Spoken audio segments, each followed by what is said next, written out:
अस्सलाम वालेकुम। कहा जाता है कि एक औरत ने अपने शौहर की वफ़ात के बाद दूसरी शादी की। इसका पहले शौहर से एक 3 साला बेटा था। जब इस औरत ने दूसरी शादी की तो वो अपने बेटे के साथ अपने नए शौहर के घर मुंतकिल हो गई। नया शौहर बहुत अमीर था, इसलिए इसने इस बात पर कोई इतराज़ नहीं किया कि इसका बेटा भी इनके साथ रहे। शुरू में वो इस बच्चे के साथ खेलता भी था और इसे अपना ही समझता था। लेकिन 1 साल बाद जब उनका अपना बेटा पैदा हुआ तो शौहर की मोहब्बत और तवज्जो बदलने लगी। अब वो अपने सौतेले बेटे से कतराने लगा और इसके साथ पहले जैसा सलूक नहीं करता था। इसका सारा ध्यान अब अपने हकीकी बेटे पर था। एक दिन जब वो काम से वापस आया तो अपने बेटे के लिए एक नई साइकिल लेकर आया। माँ का दिल कट गया जब इसने अपने यतीम बेटे को अपने छोटे भाई को हसरत भरी निगाहों से देखते पाया। माँ ने शौहर से दरख्वास्त की कि वो अपने सौतेले बेटे के लिए भी एक साइकिल खरीद दे, लेकिन शौहर ने इनकार कर दिया और कहा कि वो इस बच्चे का ज़िम्मेदार नहीं। अगर माँ ने दोबारा इस बारे में बात की तो बच्चे को घर से निकाल देगा। माँ ने अपने बेटे के तहफ़्फ़ुज़ के लिए ये बात मान ली।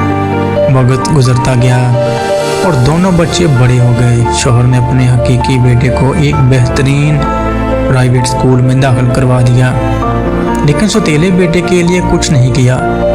इसने कहा कि वो इसका वालिद नहीं है, इसलिए इस पर अपना पैसा क्यों खर्च करे। इसने कहा कि ये लड़का ना तो इसका नाम लेगा और ना ही इसे कोई फ़ायदा पहुंचाएगा। माँ ने गुस्से से जवाब दिया, हाँ वो शायद तुम्हारा खून और गोश्त नहीं है, लेकिन इसका मतलब ये नहीं कि तुम इसे तालीम से महरूम रखो और इसे जहालत के अंधेरे में छोड़ दो। क्या तुम्हारे दिल में ज़रा सी भी रहमत और शफ़क़त नहीं? शौहर ने कहा, बस बहुत हो चुका, मैं अब इसकी मौजूदगी बर्दाश्त नहीं कर सकता। मैं इसे अपने घर में नहीं देखना चाहता। लड़का अपनी माँ के पास आया और इसके आंसू पोंछते हुए कहा, माँ परेशान ना हो, कुछ भी ऐसा नहीं है जिसके लिए आपको रोना पड़े। मैं थक चुका हूँ आपको रोज़ाना मेरी खातिर इस शख्स की तौहीन बर्दाश्त करते देखकर। आपकी खुशी के लिए मैं ये घर छोड़ दूँगा। वो लड़का अपनी माँ को छोड़कर चला गया, अपने कपड़े उठाए और घर से निकल गया।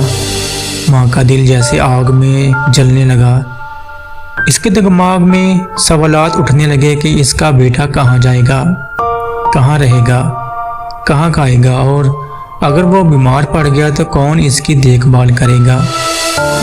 माँ ने अपने हाथ आसमान की तरफ उठाए और दुआ की, ऐ अल्लाह, मैं अपने यतीम बेटे को तेरे सुपुर्द करती हूँ, इसकी हिफाजत फरमा और इसे महफूज सलामत वापस ले आ। जब शौहर वापस आया तो इसने देखा कि बीवी खुश और मुतमिन नज़र आ रही है। इसे हैरत हुई कि बेटा घर से चला गया है और फिर भी बीवी खुश क्यों है। इसने पूछा, तुम खुश क्यों हो और अपने बेटे के जाने पर उदास क्यों नहीं हो? बीवी ने मुस्कुराकर कहा, मैंने अपने बेटे की हिफाजत इसके सुपुर्द कर दी है जो इसे देखभाल और हिफाजत के काबिल है।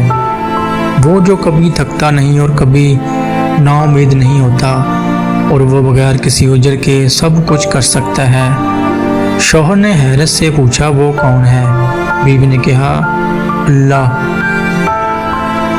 शौहर ने तंज़िया हंसी के साथ कहा, दुनिया बाहर रहम नहीं करती और कोई भी भूखे पर तरस नहीं खाता। लगता है तुमने अपना दिमाग खो दिया है। वक्त गुजरता गया और सालों बाद माँ का बेटा एक दिन वापस आया, अपने हाथ में एक बच्चा और साथ एक औरत के साथ। इसने अपनी माँ को सलाम किया। माँ हैरत और खुशी से पूछती है, ये औरत कौन है और ये बच्चा किसका है? बेटे ने जवाब दिया, ये मेरी बीवी है और ये मेरा बेटा है। ए माँ। माँ ने पूछा, तुमने ये सब कुछ कैसे हासिल किया जब तुम्हारे पास ना पैसे थे और ना ही कोई पनाह? बेटे ने कहा, सच बताऊं तो मैं खुद नहीं जानता कि ज़िंदगी ने मुझे कहाँ पहुँचा दिया। मैं बेयारो मददगार था और नहीं जानता था कि कहाँ जाऊं। फिर मैं एक छोटे से गांव की मस्जिद में पहुंचा और वहां रात गुजारी। دن میں کام کی تلاش کرتا اور رات کو مسجد میں سوتا تھا۔ امام مسجد کو اپنی کہانی سنائی اور اس سے مسجد میں سونے کی اجازت مانگی۔ انہوں نے اجازت دے دی اور ہر روز مجھے کھانا دیتے تھے۔ میں شام کو مسجد صاف کرتا تھا اور امام نے مجھے قرآن حفظ کروا دیا اور دین کی تعلیم دی۔ میں روزانہ مسجد کی لائبریری میں پڑھتا رہتا تھا۔ ایک دن امام بیمار پڑ گئے تو میں نے لوگوں کو نماز پڑھائی اور اسی دن سے میں لوگوں کا امام بن گیا۔ لوگ مجھے پسند کرنے لگے اور مجھ سے محبت کرنے لگے۔ انہوں نے میرے لیے ایک یتیم لڑکی سے شادی کا انتظام کیا جس کے پاس صرف اس کی دادی تھی۔ میں نے شادی کی اور کچھ ہی عرصے بعد اس کی دادی کا انتقال ہو گیا۔ بیوی کو اس کی دادی کی وراثت سے زمین کا ایک ٹکڑا ملا جسے میں نے کاشت کیا اور حالات بہتر ہو گئے۔ الحمدللہ اب اللہ کی فضل سے میرے پاس بہت سی زرعی زمینیں ہیں اور اللہ نے مجھے اپنے فضل سے نوازا ہے۔ مجھے ہمیشہ لگتا تھا کہ آپ کی دعائیں میرے ساتھ ہیں اور اللہ نے آپ کی وجہ سے میری مدد کی۔ ماں خوشی سے رو پڑی اور جان گئی کہ اللہ نے اس کی دعائیں قبول کی۔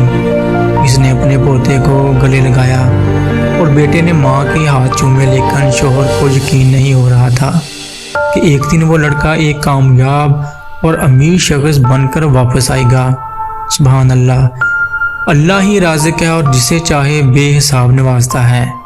اس یتیم بچے کو اس کی ماں کی دعاؤں اور رضامندی کی بدولت نوازا گیا اور آخر میں حضرت نبی کریم صلی اللہ علیہ وسلم پر اور ان کی آل و صحاب اور تابعین پر قیامت تک درود و سلام۔ اللہ حافظ۔